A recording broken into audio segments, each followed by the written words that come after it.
Family. Welcome back to another episode of Afro Elite.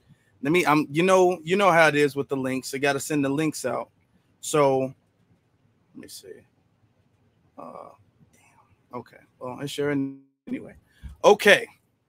As we're allowing people to pop up in the room, today we have a special guest with us. Actually, we have Marcel. Marcel is running. Well, I believe people introduce themselves better.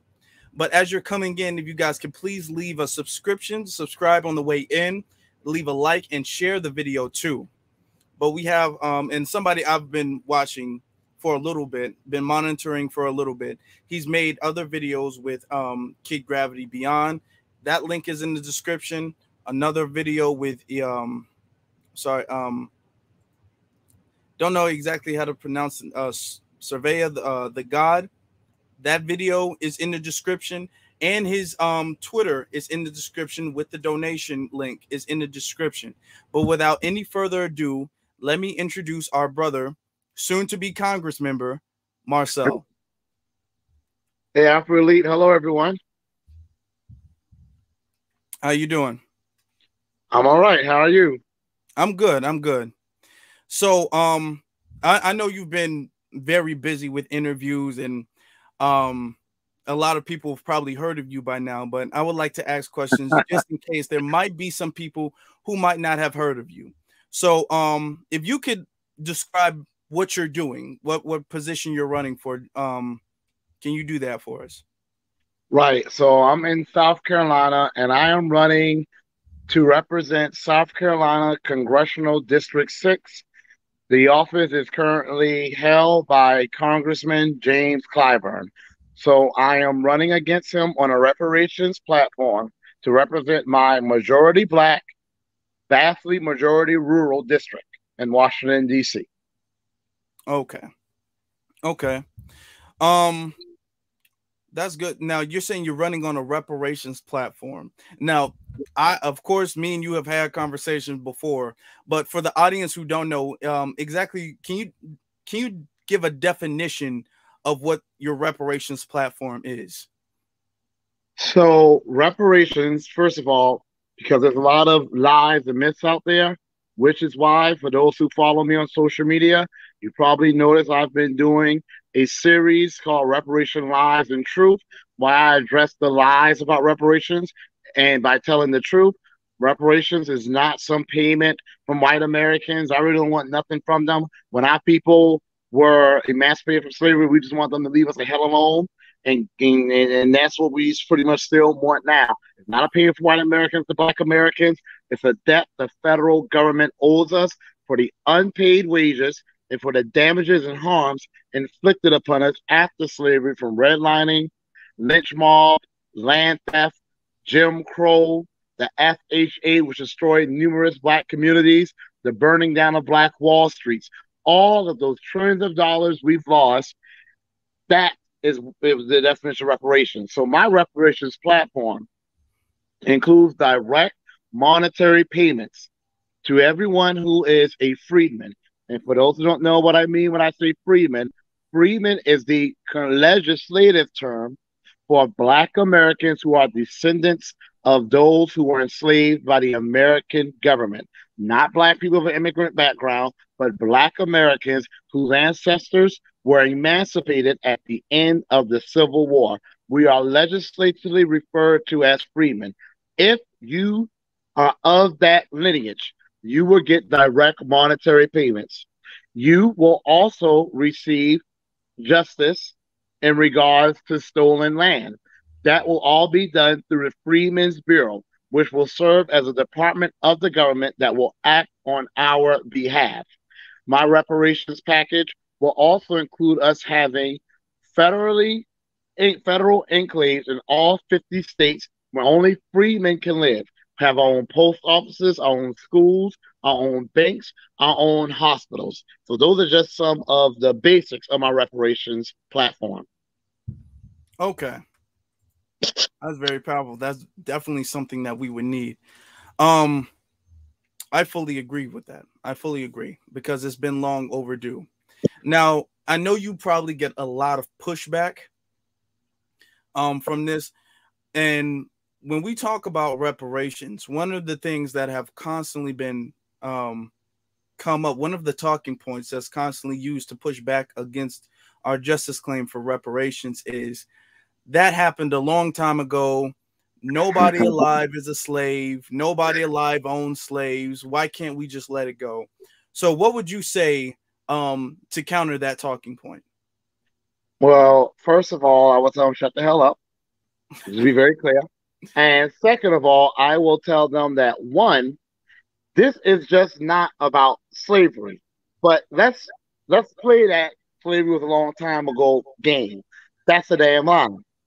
And by the way, yes, I'm running for Congress. I'm a congressional candidate, but I say damn and hell and sometimes a few other colorful words that offends everyone. That I'm just not your guy. I make no apologies for that. I mean, Black Americans have been allowed to be killed for centuries, and if you're worried about me using some colorful language, then you have bigger issues that I'm not even going to try to resolve. First of all, slavery was not a long time ago. When I was born, my great great grandparents were still alive.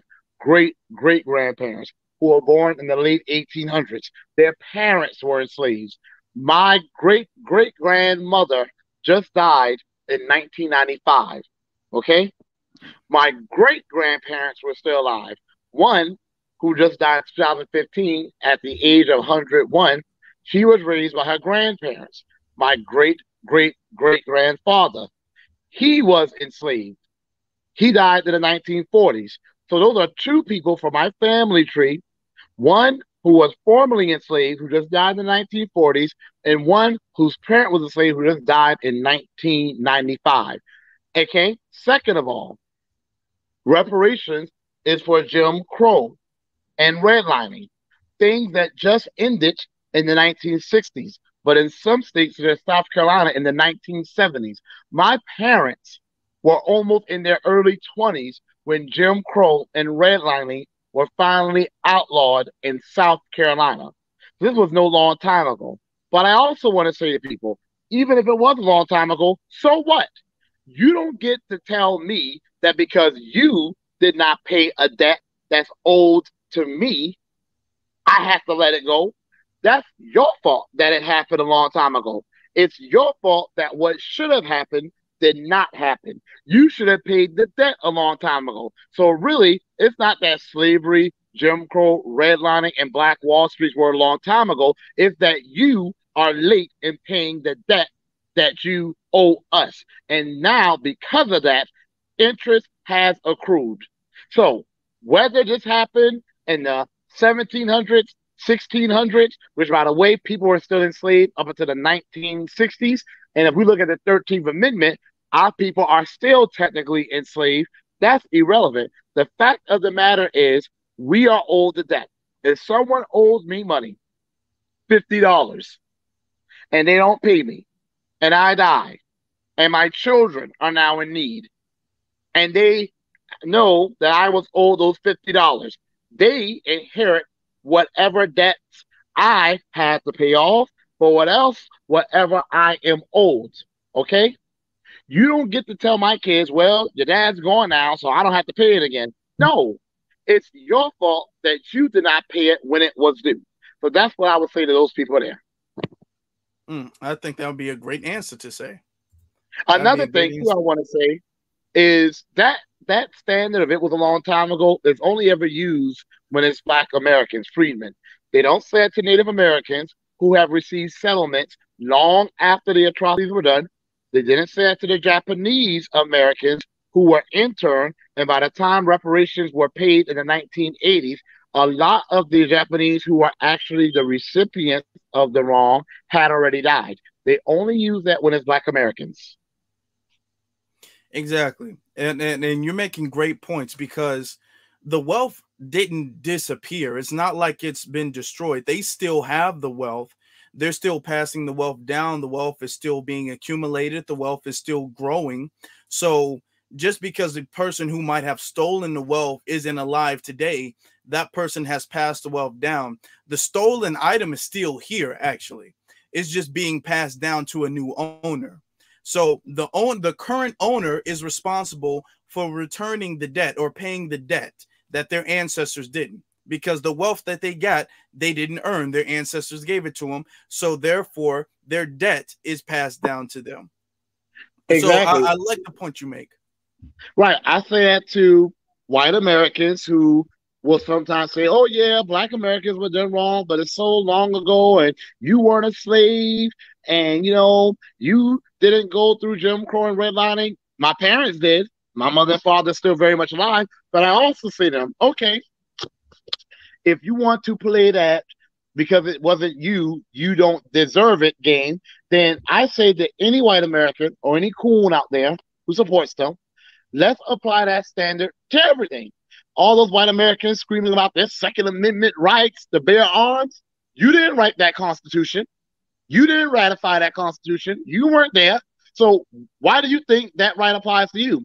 To any white American or coon who has inherited land, who has inherited businesses, money, homes, any type of inheritance, you need to rescind that right now. You didn't do that work. Your parents did that work. Your grandparents did that work. Your great-grandparents did that work. So if they want to play that game, I dare them to go there, because there's a saying here, what's good for the goose is good for the gander. A gander is a flock of goose. So if it's good for one, it's good for all. And I bet you their language would change right then and there. You know what? You're making a great point, and those are really great counter arguments, because there is a strong double standard when it comes to the time length, as well that happened so long ago. We should just leave it alone. Anything that happens against us happened so long ago. It could happen. It could have literally happened the day before, but it happened so long ago. Then we just need to stop being so emotional, and we just need to let it go. But yet, they're talking about amendments that was made centuries ago, still fighting for those amendments, don't want those to be changed. They still have land that was passed down generations and generations and generations ago, that they would pull their hair out of their head if they was to lose that. And a lot of that land, because see, I'm not going to back down from what I say. A lot of that land was land that our people, Black Americans, worked hard to get and was stolen from them.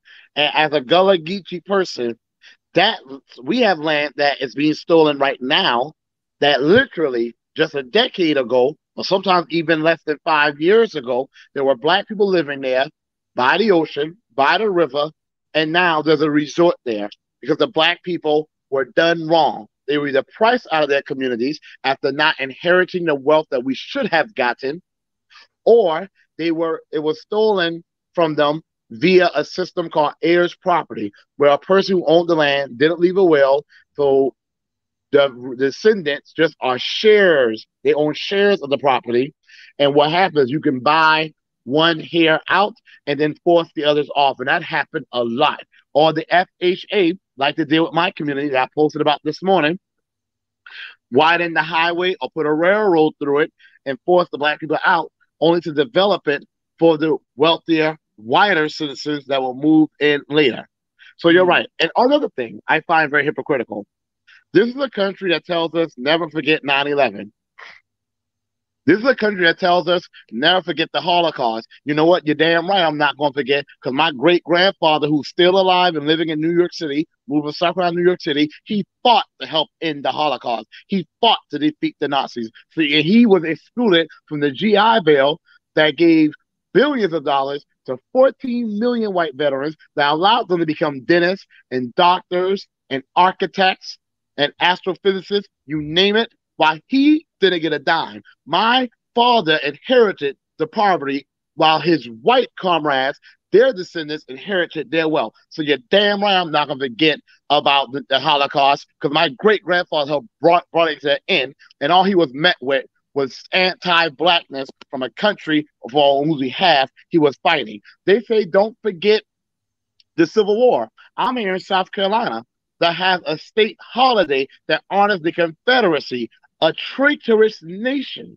that was an enemy of the United States of a nation, and they don't want to forget that. But somehow, Black Americans who have been through the worst level of depravity and terrorism than any other group in recorded history, from 1619, if we want to be conservative, 1619 to 2022, we're told to forget everything else, but they don't want to forget 9/11. They will never tell descendants of those who were murdered in 9/11 to forget about it. They would never say it to Jews. They would never say it to Native Americans. But somehow, people think they have the right to tell us, forget about it. We've let people get too comfortable disrespecting us. I'm here to make them uncomfortable. Well, that's well, first off, great points, and you're on fire right now. And hats off to your grandfather for my fighting. Great grandfather. Oh, your great grandfather. My fault. Yeah. Hats off to your great grandfather. One point you bring up too with the GI Bill that a lot of people really don't like to touch up on is the fact that with that opportunity of the GI Bill and coming here and getting the benefits from the GI Bill that a lot of the Black veterans who fought the same war and who sacrificed the same amount were stripped from, you had the dominant society. They were able to build connections, and they were able to set up their generations, their offsprings better. Like they were able to become dentists. They were able to save up for their children's tuition, send their children to better schools, invest in their children. Like, for instance, everybody remembers the quote from Donald Trump saying that he got a small loan of $1 million from his father. You don't have a lot of Black people who can make such a quote. But you have people like that who can make that quote because the dominant society has allowed them to accumulate wealth, and then they build off of that wealth. And every time we've done the same things and even gained wealth, they strip that from us. So you make great points. It's not the first time it's happened. This country was built on a term that people don't use as often anymore, but it existed before the term. And it exists now, white privilege. England was given mainly white men land to incentivize them coming to the new world. Okay, that was the first, what you can call the Homestead Act. Then there's the Second Homestead Act, not the one that we're most familiar with, but the one that happened after the Revolutionary War, when they gave veterans of the Revolutionary War, of course, white men, and not in all states, mainly Virginia and some in North Carolina, they gave them land as a reward for fighting the war. The Black soldiers that fought didn't get anything, nada. But then there's the Homestead Act, the one with which we're most familiar, that lasted when they were incentivizing people to move out west, and all they had to pay was a filing fee and agree to cultivate the land for 5 years. That particular act right there, till this day, somewhere between 48 to 60 million white families today can trace their wealth to that act. So all these white Americans out there who want to scream about handouts. Like I told a white American here in South Carolina whom I was speaking with, because I stay on, I stay up front. If you want to talk about people who receive handouts, look in a photo album. Those are the ones who receive handouts. And you want to see people who deserve far more than we've ever gotten and who haven't been paid a penny of the trillions of owed to us, come look at my photo album. That's why I told them. So it's not just the GI Bill. The Homestead Act is the Social Security Act. It was the New Deal that ushered in pensions and labor unions, which Black people were excluded from. All of these different opportunities, and there are more, of course. There was just the good old-fashioned, if you're Black, don't apply. If you're white, you got the job, no matter if you were qualified or not. All those centuries of white Americans getting things for which they were not qualified, or maybe perhaps they were not, simply because they were white, but we were excluded from violently and despicably so just because we were black. That is what led to white Americans being as wealthy as they are today. And for those white Americans out there who will watch and say, I ain't wealthy, I barely afford to pay my bills. Here's what the studies show. Y'all like to list all these fake studies about black on black crime, but doesn't exist. Here's an actual study that has been actually confirmed and has been validated many times. A poor white high school dropout is still wealthier than a college educated, full time employed professional. And I said, has more wealth. You see, some people get income and wealth confused. Income is what you get from your job, wealth is generational. Wealth is longer lasting. Wealth is when you can lose your job, but you own land, so you can borrow against your land and you can live off that while you find a better job. That is a safety net that a lot of black Americans don't have. So it's no surprise why we are 15 to 20% of the population, over 50% of the homeless, because every time we built a safety net, they came and lynched us with the damn net. Mm. That's a powerful statement. That's a powerful statement. Like I said, and to the audience, I put his campaign donation. I pinned that to the top of the chat. So if you guys could send our brother, if you guys could help our brother with his campaign, because we definitely need someone like him in Congress instead of Jim Clyburn. Okay, and we're gonna touch on that.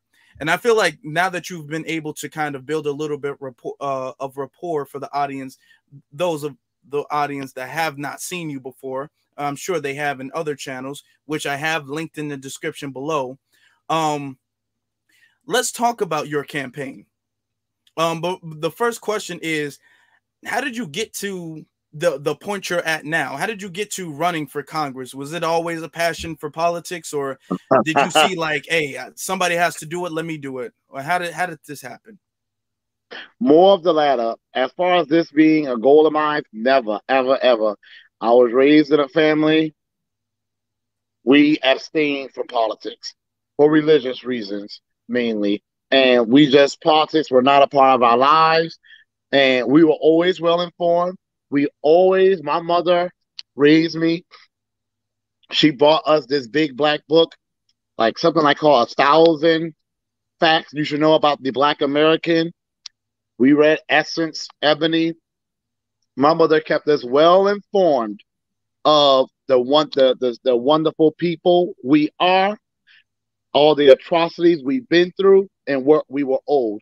Even though my mother was never political. So no, this was not my intention at all. I stumbled across, I say this movement found me, the Reparations Movement. What happened was I was a teacher, and I had taken a trip to Nigeria, and I became so emotional because while I was over there, and I know this may not be popular because I know you got this whole Pan-African versus Freedmen, FBA debate thing. I don't get involved in none of that. This is my experience. When I went there, a lot of the dishes I ate were so similar to the Gullah Geechee dishes, and I saw so many things that I realized our people had violently stripped from them, but they retained some. They had cultural retention that led to this very unique Freedmen or Foundation of Black American culture that we have. But it bothered me. I was like, in spite of all the savagery our people went through in that brutal Middle Passage, and then what we would go through thereafter, our people held on to what they could and made something, a culture that's now emulated throughout the world. And I felt I had to do more to honor that. I was an award-winning teacher, teaching in the area, the rural, impoverished area in which I was, which I have lived my entire life and was raised. And I was proud of the wonderful performance of my students in an area where students usually underperform. My kids would excel, and I felt that I was giving back. I should have known better. I was seeing too many of my kids barely making out of high school, shot dead in prison.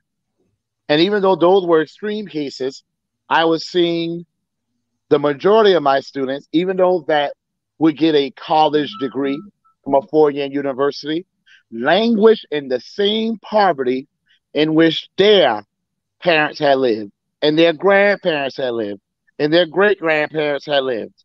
It was like nothing was changing. These kids were doing what they were told we should do. And black parents, they beat it in us. Go to college, get a degree, make something of yourself. These kids were doing that. And they were still facing the same poverty, the same insecurity, the same lack of a safety net that our people who are high school dropouts were facing. It was making no difference. And I said I had to do something. So I said I will make it mandatory for South Carolina, one of the blackest states in the United States of America, the original black Mecca of Black America, the state that became majority black before any other state did and would stay that way longer than any other state, should make it mandatory to teach black history. I would say white kids get to see themselves as philosophers and inventors and explorers, and a lot of it's a lie. I would say, well, black kids need to get to see themselves that way too. And I was trying to get support. I was ignored by people on the local level, the state level, NAACP, Worthless, Al Sharpton's National Action Network. They wanted to help, but my chapter is in Savannah, Georgia. And Savannah has so many issues just with the criminal injustice system alone. They were overwhelmed with that. And they wanted to help me, but they just couldn't. So I said, let me call James Clyburn because one, he used to be a history teacher, and he has a passion for history. He knows history very well, and he is black. And at that time, I guess I always knew black Americans were different from like a person from Jamaica or Brazil, but I still felt if you were black, you were going to be for the cause, even though I knew coons existed. And I was told he would call me back. Now I realize this after everyone, but at that time I didn't know any better, and he didn't call back, and I kept calling, and they kept lying, and like the more they said the more they lied to me, the more determined I was they were going to hear from me. So I was looking for him on Twitter. I came across the ADOS hashtag, and I started seeing data. It's like, how you put a face with a name? I started putting data with my life and the realities I was seeing. When I say, oh, this is why this happens. Look at the data. And I saw James Clyburn's data. And I wanted to confront him. Okay, if you see black Americans have specifically going through these awful experiences that I knew, and you see that we are to the bottom and falling further to the bottom, and y'all could do policies for illegals, and y'all could do policies for Asian Americans, where's the policy for black Americans? Not black immigrants, black Americans. And he was hard to get in contact with. So I worked my way up to him. I confronted Pete Buttigieg. I confronted former congressman, now he's running for governor of South Carolina, Joe Cunningham. I confronted Jamie Harrison, who I can't stand at all. I confronted Bakari Sellers. I confronted Narc and Cobra, who are always trying to sabotage our reparations claim. And I finally worked my way up to James Clyburn. And when I hit him with that data, it was as if he didn't care. It was as if he did not care. And even if he did, I did not see any policy as a result of me confronting him. And the clip went viral, and I just knew that was going to lead him to do something. And it didn't happen. And I heard all these people in the reparations movement talking. Like a lot of them, all they do is talk now. Talking. Oh, I'm going to run. I'm going to do this. And they all telling me they know the game and they geniuses and they the smartest man in the room. And I always felt that I was the dumbest man in the room. So I said, well, let me let these geniuses lead and I'll just support them. Well, I got tired of waiting. And when I saw that a lot of them was all talk, I said, someone in the room has to take action. You might be the smartest man in the room, but that is not as important as the man in that room who's going to take action. So I decided to take action. And that's how I got to where I am now.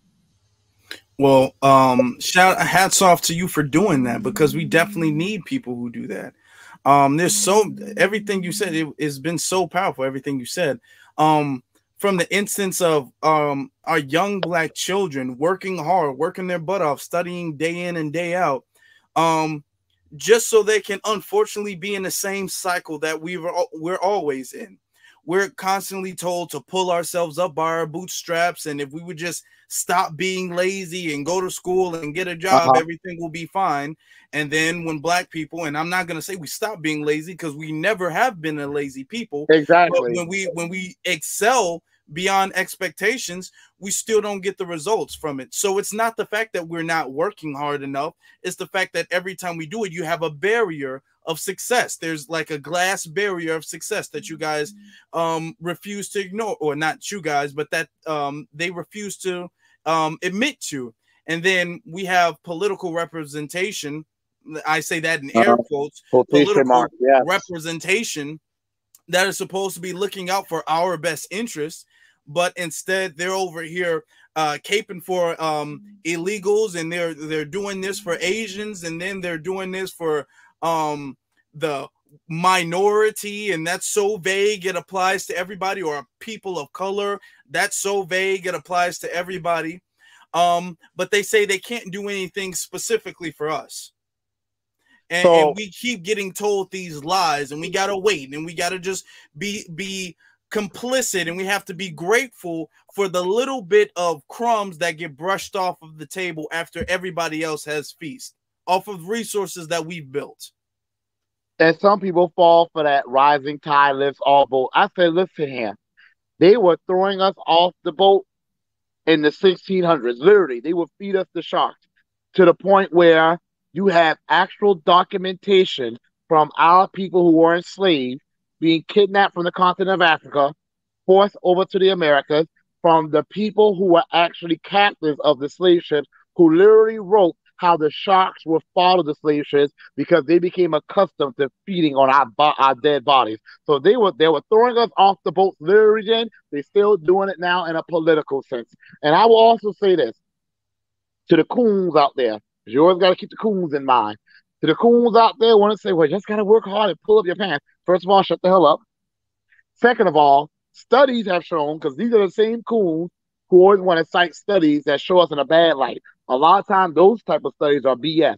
Actual studies that have actually focused on Black Americans, not the ones that cast us in bad light, would really just focus on the opinions of anti-Black white Americans. Studies have actually shown that Black American parents actually push their kids to go to college and universities more than any other group. Okay? Actual studies have shown that more than any other parent, Black Americans actually emphasize to their children the importance of school. Studies have shown that Black American fathers spend more time helping their kids with schoolwork than fathers of any other racial or ethnic group. And outside of Asian Americans, Black American kids, and by the way, I'm not saying like enrolling in a university is a sign of valuing education. That's not what I'm trying to say. But the data shows that Black American kids enroll in college at the same rate, give or take a little bit of percentage points, as white Americans, even though we have far less wealth, almost $200,000 in wealth for white American families, and just $24,000 in wealth for Black families, with 20% of our families already being in the negative when it comes to that net worth. Even with that, we enroll in college around the same rate as they do, but we have the highest dropout rate because we have a history of being terrorized by the government that they don't have. Okay? No other group, like Martin Luther King Jr. said in that interview with that reporter, no other group has been through the trauma that we've been through. And this ain't happened no damn long time ago. This stuff just happened some decades ago, and it's still happening now. And the legacy of it, we still live with now.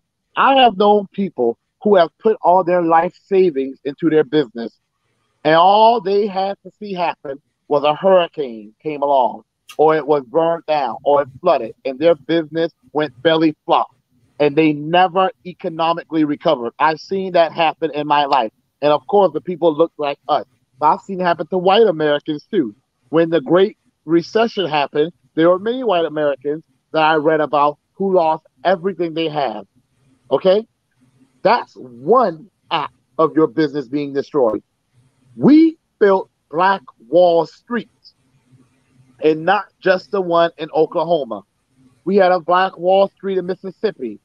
We had a Black Wall Street in Virginia. We had a Black Wall Street in North Carolina. Two of them, actually, Durham and Wilmington, North Carolina. We had two in South Carolina.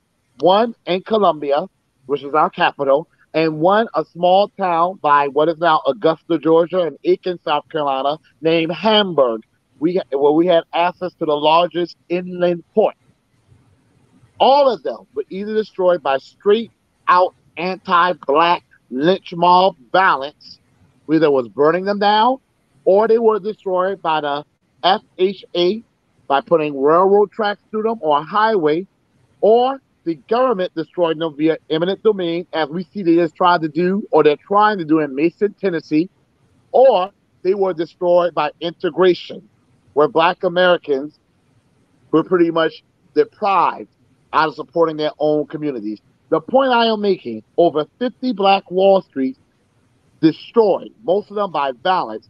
If people cannot recover from just one economic crash, how the hell do we expect a group of people that were already to the bottom because they weren't paid their wealth, they were already being lynched, they were already being raped, they already had the land that they were promised rescinded from them and given to the people who fought against their country? How do you expect those same people to survive and thrive in the face of more than 50 economic crashes that were imposed upon them by means of the worst type of violence, when they had laws already keeping them out of opportunities? Make that make sense.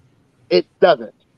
So for anyone who sits out there and tries to identify any other reason besides the legacy of government-sanctioned anti-blackness as the reason for our struggles, you are a coon or you are an anti-black bigot. And I don't care which color you are, because anti-black bigots come in all colors. White, these mysterious brown people, whoever they want to talk about, say black and brown. These were brown people and black. Well, okay, you're making great points, and I would like to piggyback off of that because you're bringing up a lot of history. We're constantly being told that we just need to. We're constantly being compared to more successful, and I put that in air quotes, more successful ethnic groups, and we're being told, well, why can't you guys do it if they can do it? I remember when Dr. King that's why I decided to wear this shirt.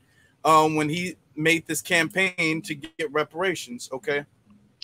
When Dr. King had an interview and they would ask Dr. King, well, if these other ethnic groups can do it, why can't you do it? And he said, first off, no other ethnic group has had the stigma that the black ethnic group, and you use the term Freeman or FBA, we have a stigma that nobody else on the planet has.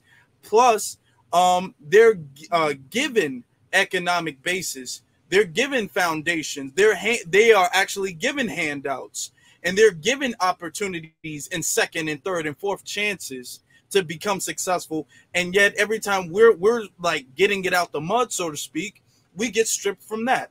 So I'm glad you're bringing up a lot of these talking points, because we're constantly hearing the narrative of, oh, well, this we're not working as hard as other groups of people, and that's why other groups of people is more successful. Now, someone has a question, and this question has come up a couple times. It says, please ask the question of the phone banking in the campaign. So they would like to phone bank you. Someone asked that a couple times. So how would they be? I have your donation thing, but some people like to do it a different way. So how would they be able to ask that? And great question, by the way, too. That question has been asked a couple times. Great question. How would they be able to do that? I've been doing phone banking, automated phone banking, just because when I'm a teacher, and y'all, unfortunately, I work 60 hours a week.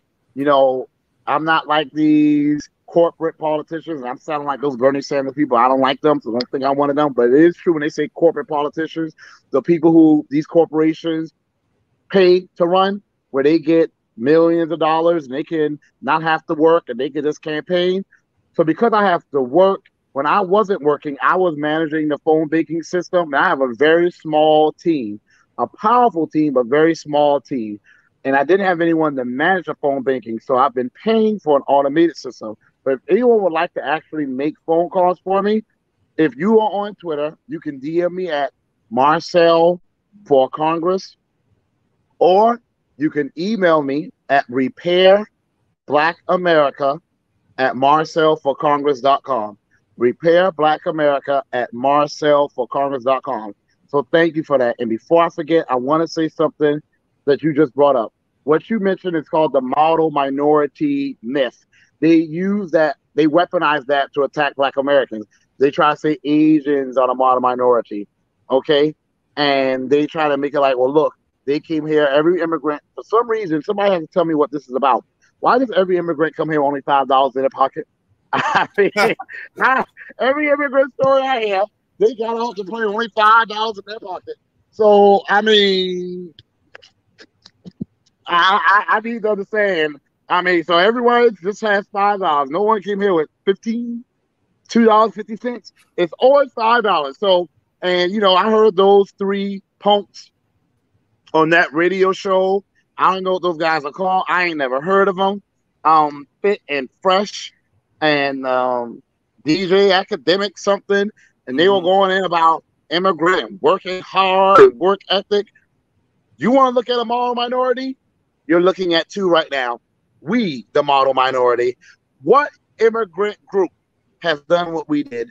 What immigrant group survived 260 years of the most brutal form of enslavement or abuse of other human beings? We did that.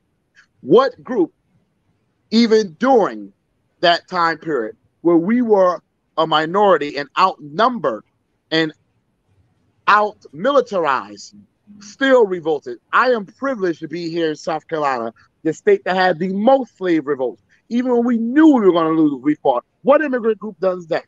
They come here and try to assimilate. They don't revolt against the system. They assimilate into the system instead of realizing that the system needs to change to one that works for everyone. And everyone starts with Black Americans and it ends with us too. They don't do that. But more than that, after slavery, it was remarked that in a few years during the era of Reconstruction, that Black Americans, starting 260 years later, were about to outpace white Americans. We built Black Wall Streets while literally being terrorized every single day. I'm not talking about living in some violent community like some of these immigrants like to tell to make themselves feel superior. No, we had communities where white Americans who were anti-Black were bringing the violence to us, and they were able to get away with it.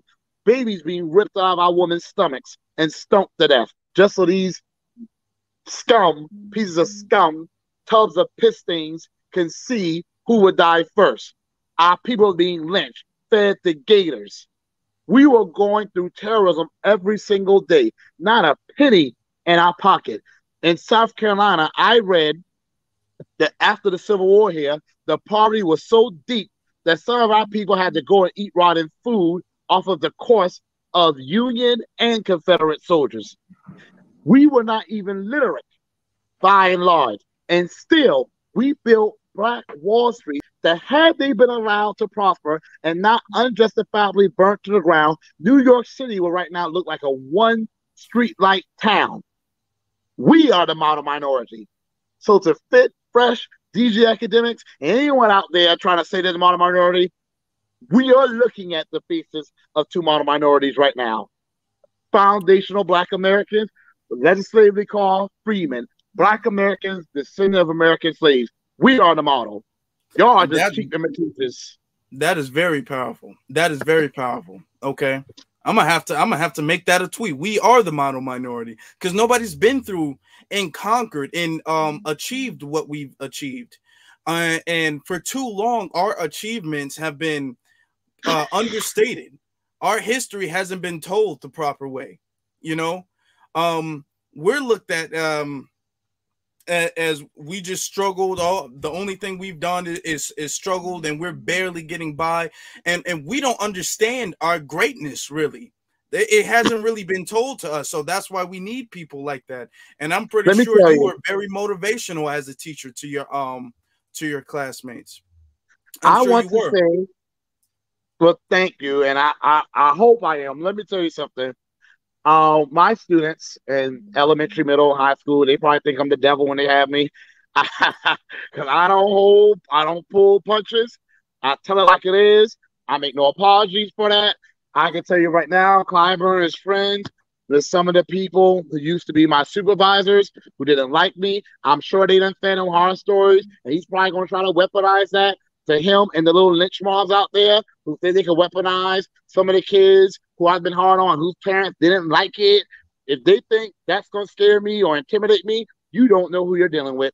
I don't back down. And the thing that I have that they don't is documentation. So I welcome anything like that, any slander like that. Another thing I want to say though, the thing that put this passion in me for our people was growing up. As much as my mother was educating us about our history, I always had those members of the family or people around, older people, adults around whom I grew up, who always say things like, whenever you brought up anti-blackness, they will say things like, try to make it our fault. Like I would say, heirs property suck. It's the reason we lost a lot of land. And they would say, oh yeah, but you know, man, we got to do better. We could have done this. We didn't do that. If I said something like, or someone said Black Americans go through extreme amounts of violence at the hands of crooked, corrupt, anti-Black police officers, they would say, yeah, man, but we got to stop killing each other too, man. If I would say something like, you know, Black Americans have been working since we came to this country, working harder than anyone else, I would get some immigrant, a Black immigrant, being like, yeah, but y'all should be further along than where y'all are. Even as a kid, it angered me. I didn't always articulate what I wanted to say. I didn't always get the source of the anger in me. Now I can express it. I now realize where that anger was coming from. They were talking down about us. People were coming to our country looking down on us. And people who are supposed to be one of us, they were internalizing anti-Black talking points. They would say things like, you know, we got to stop making excuses. Slavery was a long time ago. It's not about slavery, jackasses. They would say things like, yeah, Red Line and Jim Crow happened, but it ain't no but. Where's the but? Other groups have gone through just a fraction of what we've gone through, and they've gotten in repair. The Holocaust was awful. And I know it's supposed to be some cardinal sin. They're never supposed to mention the Holocaust. Well, I'm breaking that damn rule. Ain't no one going to shame me. The Holocaust, what, 14 years? The American Holocaust, our struggles, 500 years and still counting. But the Jews not only got reparations, they got a whole damn country. Not only did they get reparations, they're still getting it. Just 2 or 3 years ago, the Netherlands agreed to pay reparations because the railroads went through their country. Something as minuscule as that. Okay? We built the railroads in the United States of America and died and suffered abuses and terrorism while doing it. Okay? Native Americans, I know that they went through atrocities, and I know the reservation system has an ugly history, but they're still on those reservations, a lot of them. They still get their tax exempt status. They still got historic levels of funding and investments from this current administration. We ain't got that. Japanese Americans were interned. And I know those camps were not vacations, but they were put in internment camps. Okay? We, during the Civil War with the Union, who was supposed to be fighting, that at least people believe, to end slavery, that was not exactly what they were doing, but who hoped to be the good guys, they would put Black Americans in concentration camps that was so bad, some of us wanted to escape from the concentration camps and take our chances with the Confederates. Damn. The Devil's Punch Bowl in Mississippi was called to be a living hell on earth. That was done by the Union Army. My point is this. You have groups that have went through a fraction of what we've gone through, and they've got to repair. So when I hear some of our dumb people talk about something, and I don't want you profanity, when I hear some of these coons among us talk about something, yeah, but where's the but? You don't say but until repair and redress and restitution has happened. We haven't gotten that. So as far as I'm concerned, it ain't no but. We are still living in the era of government sanctioned anti-blackness, and we will be until this government that did the harm and allowed it to happen repairs the damage that they have caused. Absolutely. Absolutely. And I guess you're kind of answering the question before I even asked it, because I was about to mention how every time anything good for us happens, anytime we're making any moves, like for instance, with when it comes to reparation or anything like that, it's always, well, like the infamous Kamala Harris quote, I can't do anything just for black people, no, or you Oh know, no, she didn't say don't, that. I mean, She didn't something say like that. this. She It's said, "I'm always not going to do anything." She said, "I can't."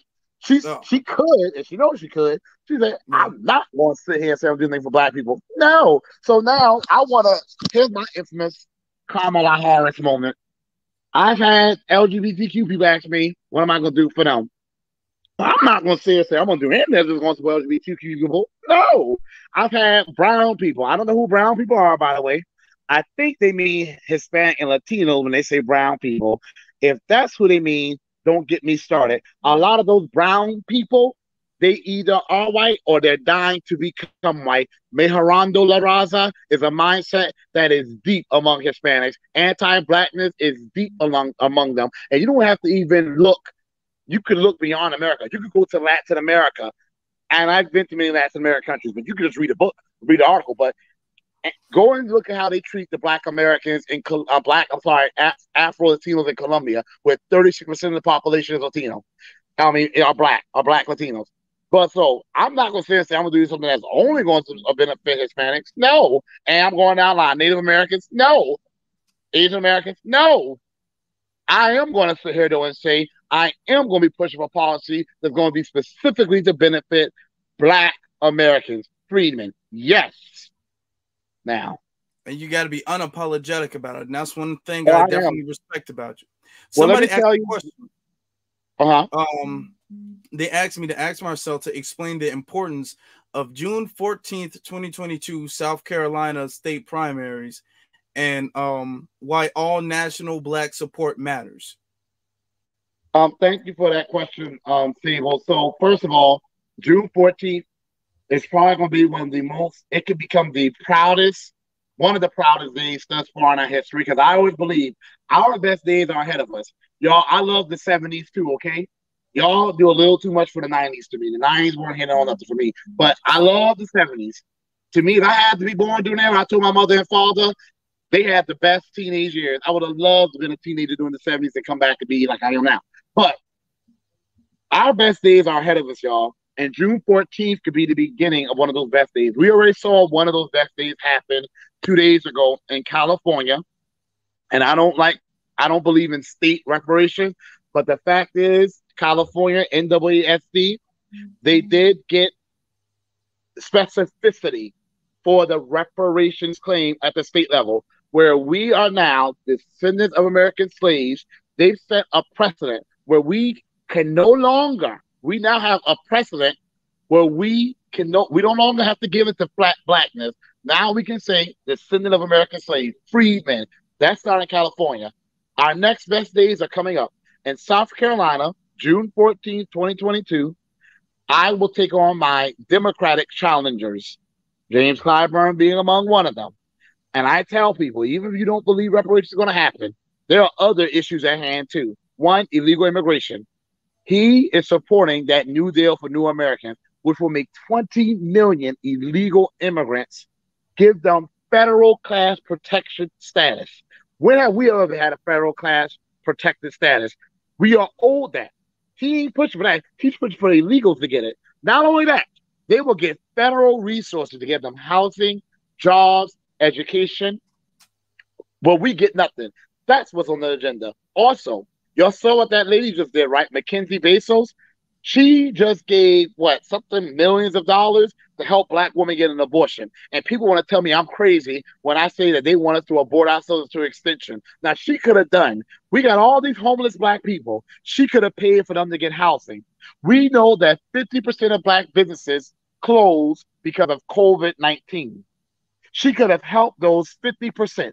No, instead, She could have helped the black women who are dying or can't afford to get fertility services to have children. Or I thought they loved LGBTQ people. She could have helped black LGBTQ people, men who want to have children, do it through surrogate motherhood. She did none of that. She's trying to help abort our children. Clyburn supports abortion. And let's talk about guns. Now, y'all might be surprised to hear this. I'm in South Carolina. So I grew up in a gun-loving state, but I never really liked guns. I hated it. My brother and them used to collect assault rifles, all that stuff. I hated it. My attitude has changed. I did history and saw that they've always tried to take guns from us. And anything they don't want us to have, we need to have it. Absolutely. So I am against that. Clyburn ain't never met a gun control law, really is confiscation that he hasn't loved. And don't think he won't sit there and let them take our guns from us. Black Americans, he would. So June 14th is when I go against James Clyburn. And don't think that this is not an important date. And all national black support matters. If you can't vote for me at the ballot because you're not a South Carolinian, or you are in South Carolina but you're not in my district, you can vote for me with your wallet. Donations matter. I made a tweet today, and I mean every word that I said, that you got all these people, and I'm not talking about the average person who's not politically engaged. I'm talking about those of us who know about reparations. We're in this reparations movement. We know about this stuff. All of them are talking about Clyburn's a coon and Clyburn's a sellout. This man is evil. He's been the most disastrous for us as Black America. Yet those same people, though, and if I was petty like that, I would call them out. But you'll need to extend your show for another 4 hours to call out all the people who just talk.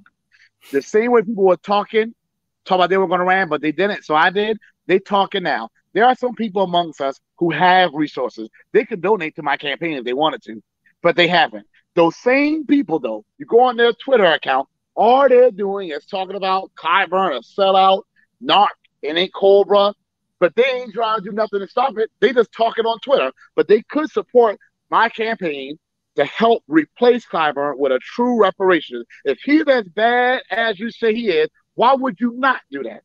Because the truth be told, you're just a talker, and you're really okay without people dying. You're doing this for clout. You're not doing this to help our people get out of the situation we are currently in. So, y'all, if you can donate, because I know we all go through hard times. I'm talking about the people who can but aren't.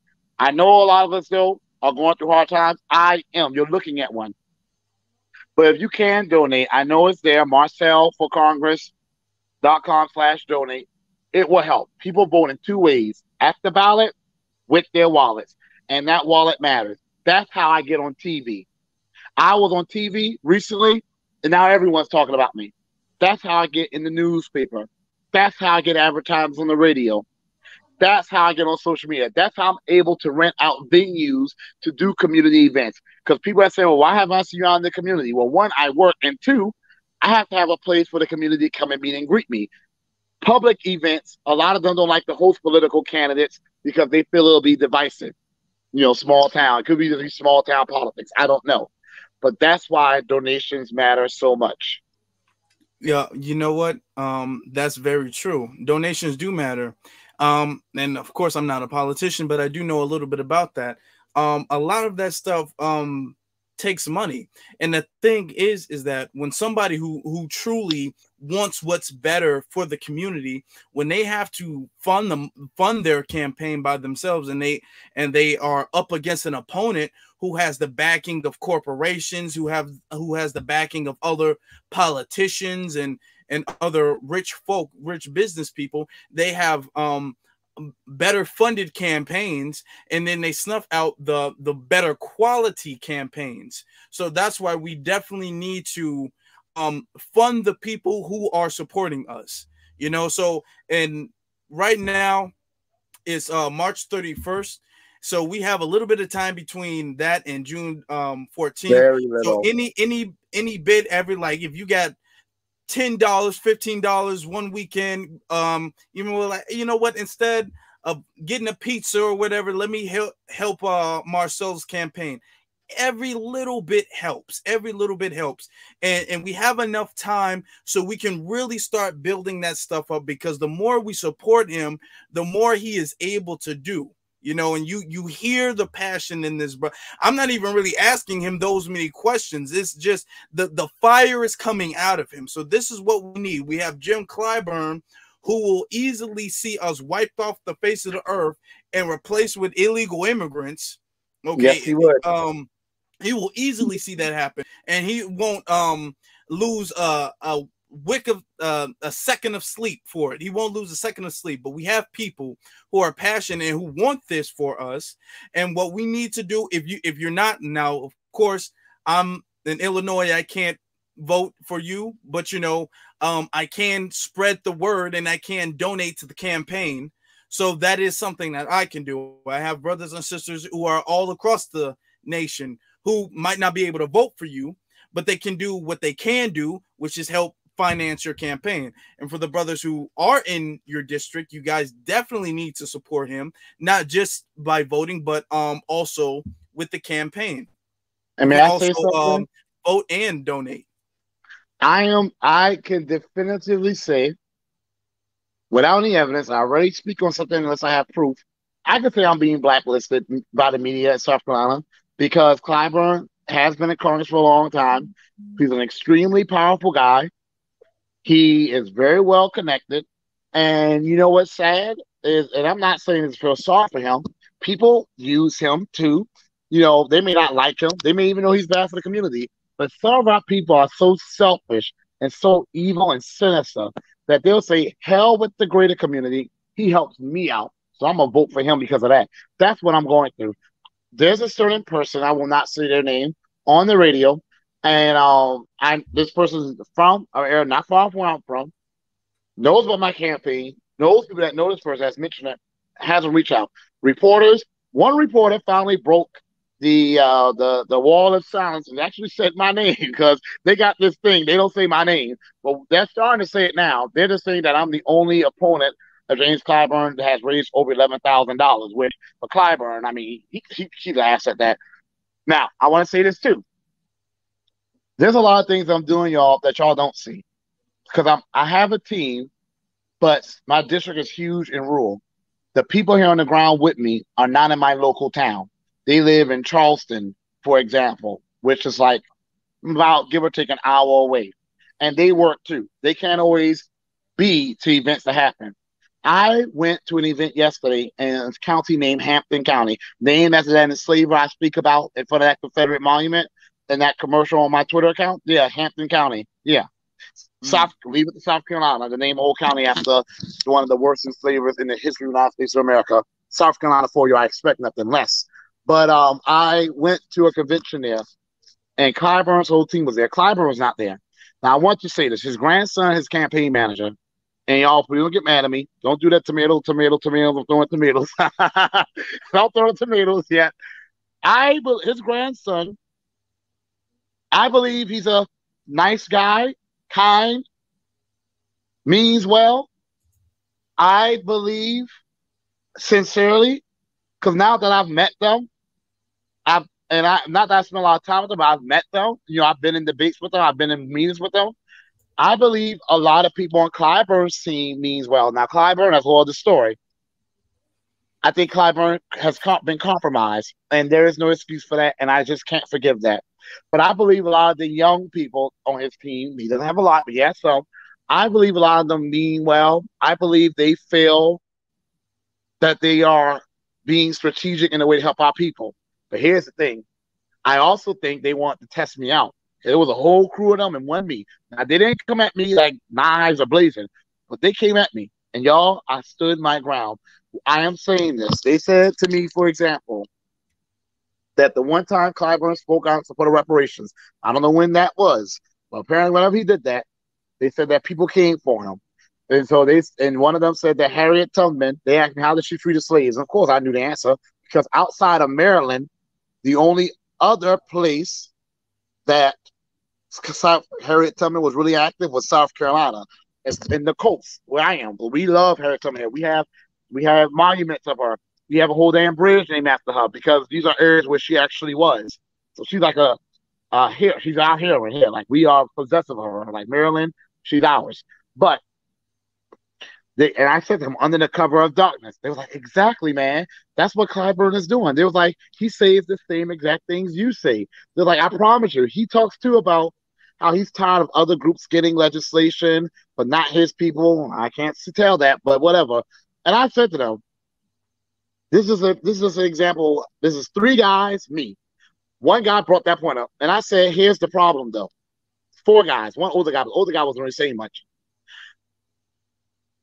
I'm tired of us using that. It'll be unpopular, or it will make me a target. I won't be able to do it if people find what I'm trying to do excuse. That's BS. And we still fall for that. We still give sympathy to our people who sell out because of that. Stop it. It's a lie. It's a myth. Here's how. Obama gave amnesty to how many illegals? How many dreamers are there? 800,000? I'm sorry. I thought Black Americans were the dreamers, but we've been living in a damn nightmare. We made the American dream true for other people who came here on the wealth that we built in a nation we protected. They began the American dream. We began the American nightmare. But anyway, he gave 800,000 illegals protected status. That was very unpopular. Do y'all remember how enraged that made people, even other Democrats? But he did it, and he stood his ground.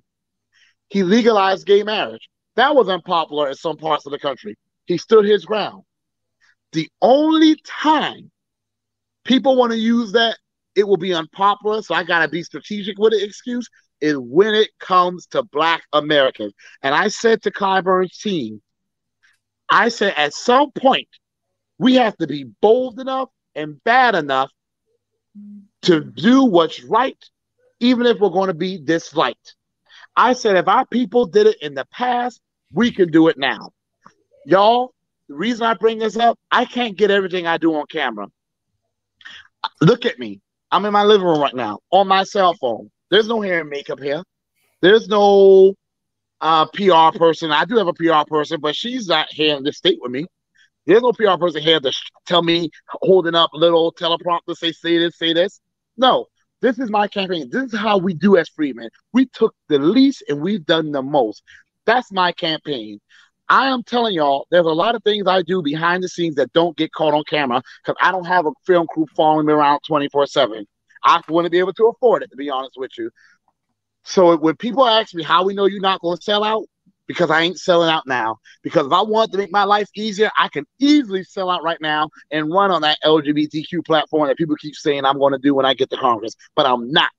It will be easier to do that. I would get less of a pushback if I was running on anything besides reparations.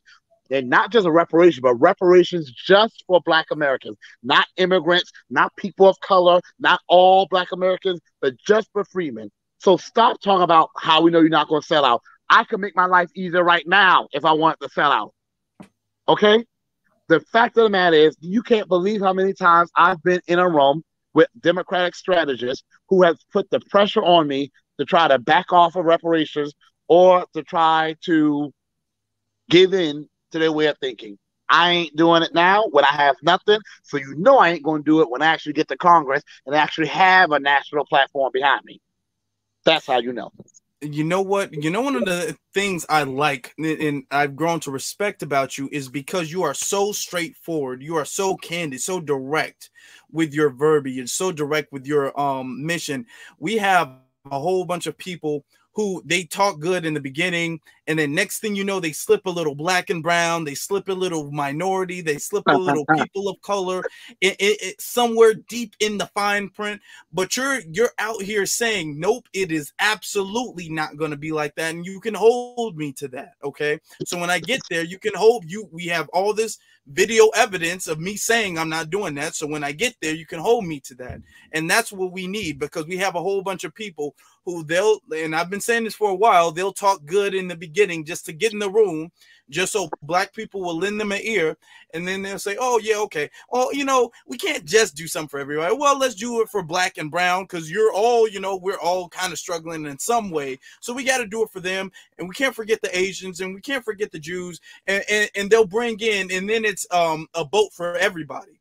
And you're saying now that you're not going to do that, so that's why we need to support people who are not going to do that. You're saying the descendants of American slaves, the people who built the foundation of America, we've been the most oppressed and we've been the most neglected. We're the ones who need the reparations exclusively to us, excluding everybody else, and damn what they feel, you know? Exactly. And see, that is something that people need to hear. People need to take heed to. People need to donate and support.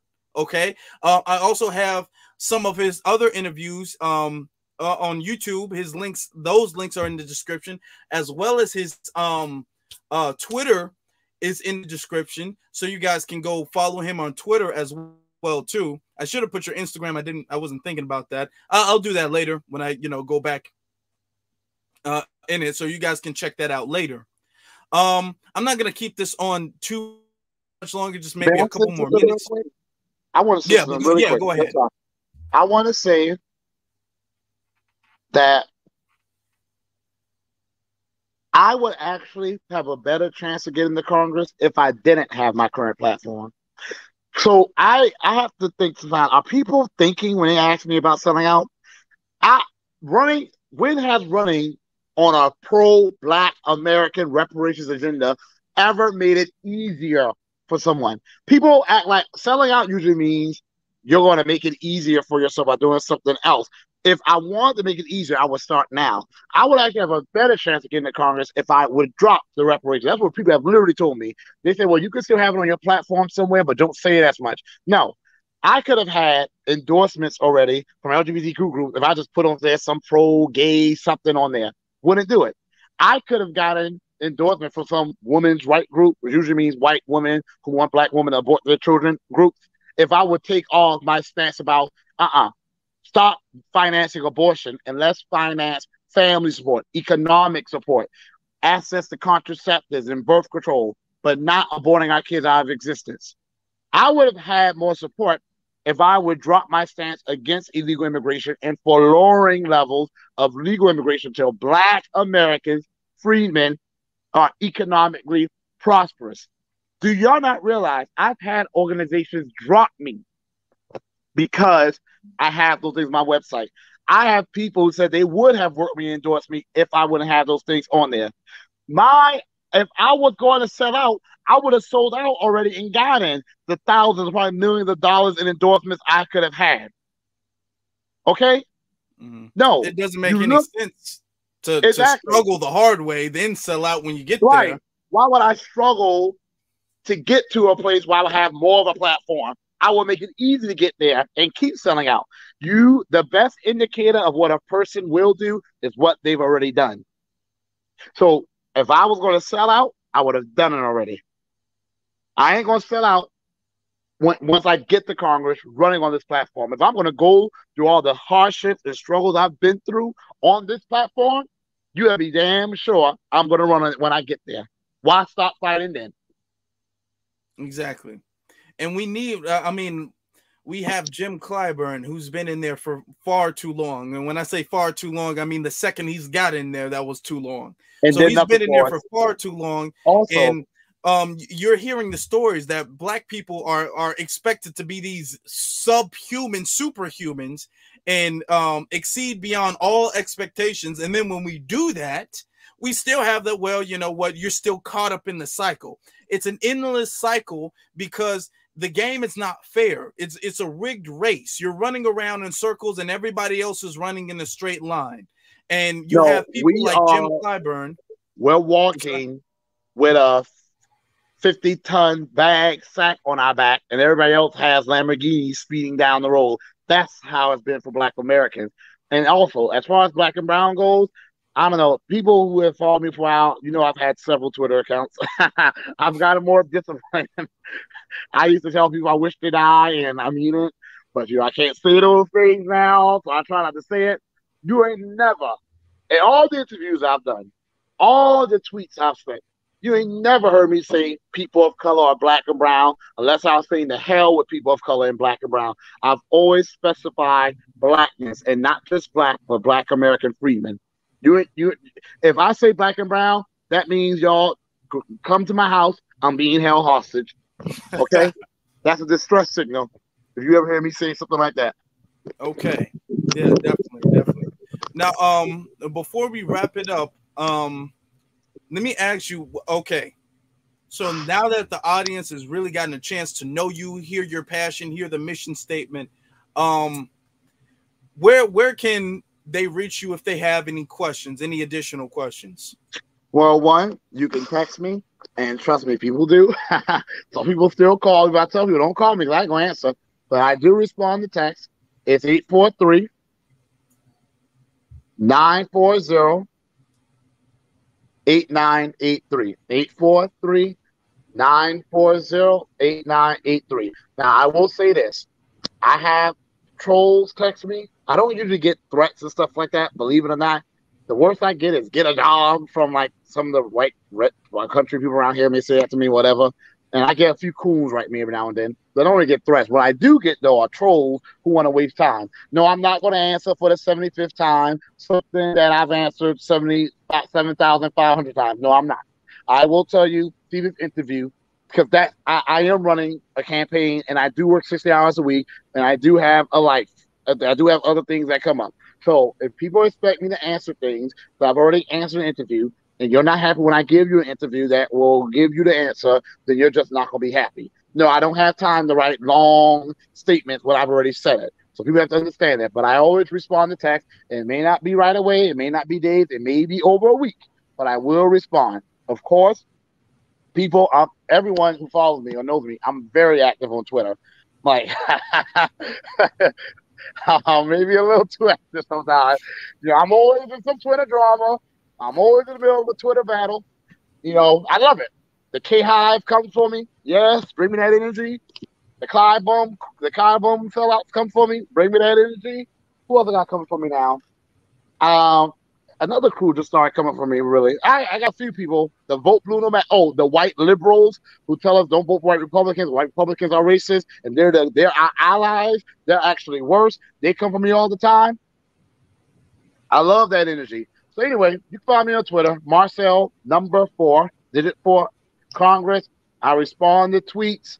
Those are the two best ways. Any other way, like you can email me, but the chance of me responding to an email, for some reason, I just don't do as well responding to emails as I do to a text or a tweet. Tweeting is the fastest way. But if you do want to email, repair blackamerica@marcelforcongress.com. Those three. But tweeting is the quickest way. Okay, that's okay. That's great. So and his Twitter is in the description too. So if you guys want to quick access to his Twitter, you can just go down to the description and you can follow him. That way you can keep up with all of his tweets. You can keep up with how well the campaign is going. You can tweet him. You can tag him in certain things. I've seen you've been active in Twitter Spaces as well too. So people can hear about you that way. So I know you're very active on Twitter as well. As far as the campaign is going, like I said, the link is in the description. The link is in the description. The link is in the description for his campaign to donate to his campaign.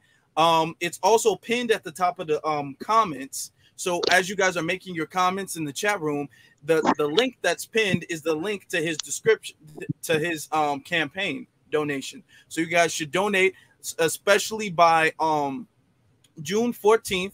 And before I go, I have to ask you one last time, why is June 14th so important? And why should we make sure we donate and support you to boost your profile as much as we can prior to June 14th? So before I go, let me ask you that last question, and then I'll let you get your final words.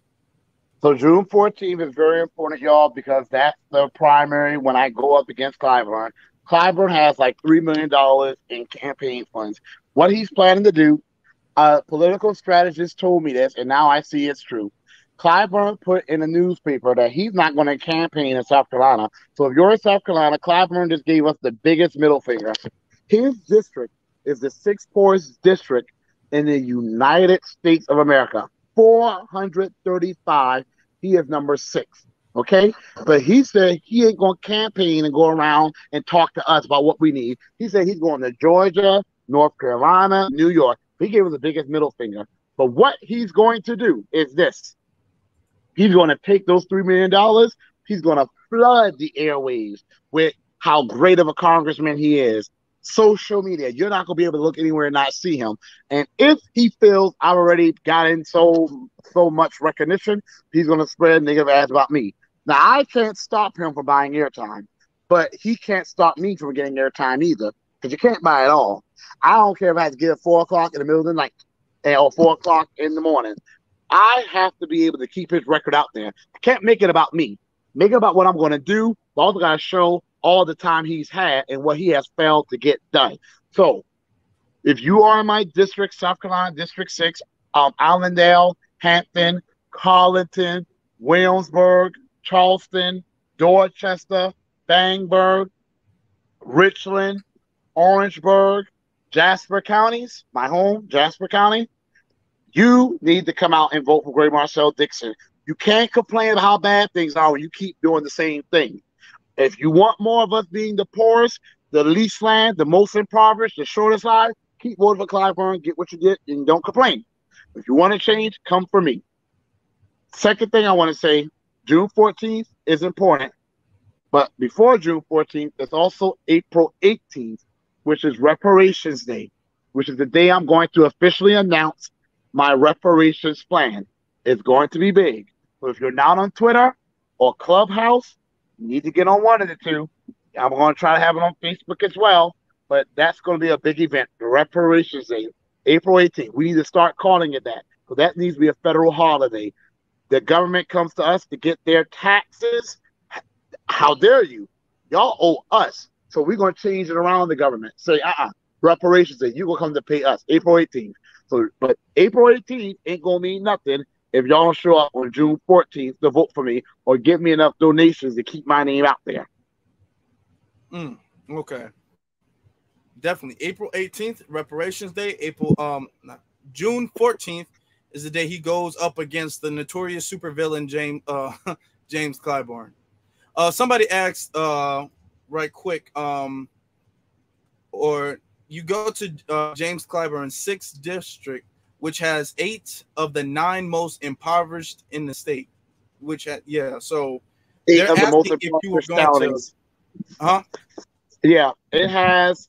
I don't know the exact number, but I know it definitely has two of the most impoverished counties. Maybe because my county is one of them. Yeah, it has some of the most impoverished counties in South Carolina. I don't fault James Clyburn for that, believe it or not. He was given counties that were already desperately poor, but I do fault him for in 30 years we are even poor. And here in black South Carolinians to the bottom, even poorer than we were in the 1960s, and Black America as a whole is even poor. That I do fault him for. And that person also asked me. They also asked me about doing a video walkthrough. I would love to do a video walkthrough of South Carolina 6th Congressional District, but that takes money, y'all. When I did that commercial in front of the Confederate Monument, which thank you everyone who's watched it. It's gotten like 14,000 views in like around 6 days. So thank y'all for that. Maybe less than 6 days. I don't think it's been 6 days yet. But that is when I had a videographer. And a videographer costs us money. And my district is a huge district. It goes from the coast all the way up to outside of the Piedmont, where you go from the coast and you start transitioning into the hills and going up into the mountains. I need money to pay a video crew to do that. I can't go all throughout my district and record everything. It'll be too much to show y'all. But a film crew can. Those are reasons like that why I need donations. Because people do need to see the poverty here. And I don't know how people respond to me walking around with a camera, walking around my personal cell phone. It's just something that a film crew will be better equipped to do. Absolutely. That's why we need to support our brother's campaign. We need to support our brother's campaign. Someone asked, how much would you need for that? Honestly, my campaign at this point needs to be bringing at least $10,000 a month. But for something like that, that will cost at least a good $3,000. That's very doable. That's doable. That's how expensive it is of going to campaign. And here's the thing: I'm about to. This could be my final thing. I have close to 5,000 followers now, but it's still 4,000 something. If I have 4,000 followers and each of them just gave $3, that will be $12,000 a month. And there are people who can do way more than that. And let them tell it, they on code, they 10 toes down, Clyburn's a coon, Clyburn's a devil.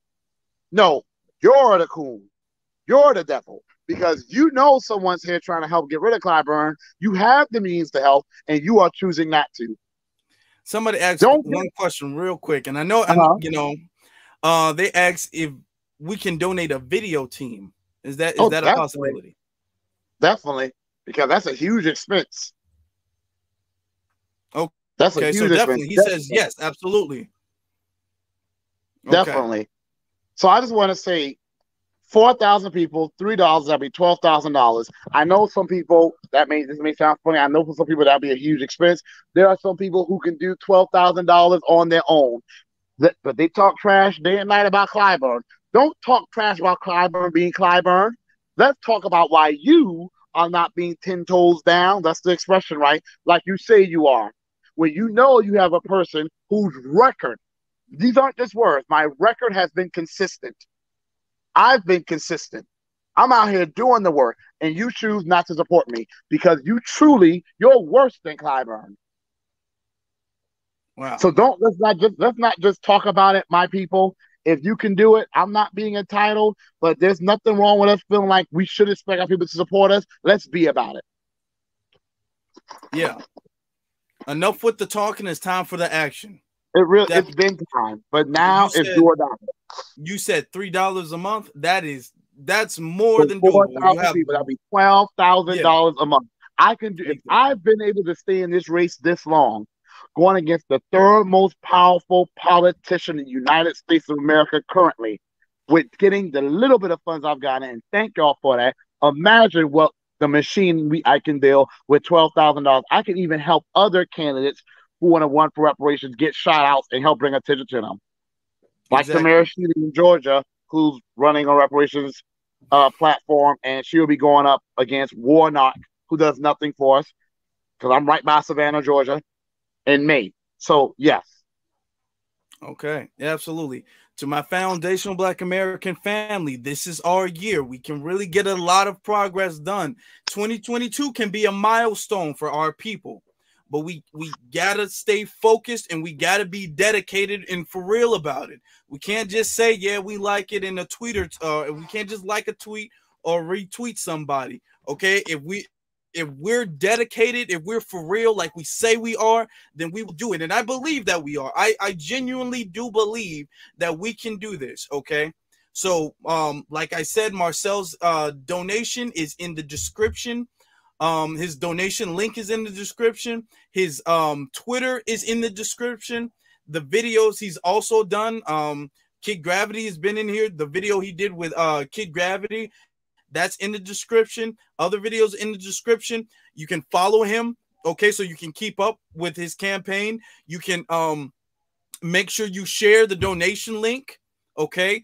$10 here, $15 here. Okay, you do that once a week or so, and then look at this. Then look at what Marcel can do to put other people who have the same ideology and mentality and passion that Marcel has, and who are going through the same struggles that Marcel is. Once Marcel gets in that position, he can make it easier for other people who were going through the same situations that he's going through, with the low funding and the shadow banning and all of the pushback that he's getting.